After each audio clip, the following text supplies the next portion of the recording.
Level up your crochet skills. If you can single crochet, you can do this. Single crochet variations. Single crochet front loop only. This makes a flat fabric with horizontal lines. As the name implies, this is done by working a single crochet through a front loop of a stitch. Single crochet back loops only. This makes a rich fabric that stretches, and it's often used for adding ribbing to a project. This is done by working a single crochet through a back loops only. Yarn under single crochet. The variation is often used in amigurumi projects because it makes letter X, shaped stitches instead of the usual V shaped.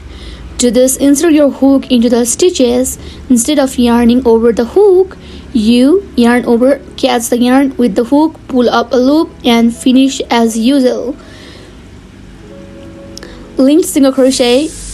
This makes a flat fabric with rows of diagonal lines for a herringbone effect. This is done by inserting your hook under the leg, the previous stitches, and then working a single crochet normally.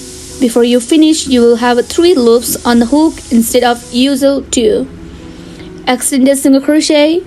This makes a looser fabric with more stretch in height than regular single crochet. This is done by starting a single crochet but chaining one through the first loop on the hook and then finishing as usual. Center single crochet, also known as the waist close or knit stitch. This makes a thicker fabric than regular single crochet, and it has a knit-like appearance.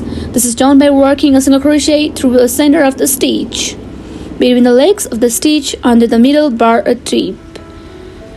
Looser tension makes this easier to do, and then here 6 different stitches all based on the familiar single crochet. Give them a try. Thank you.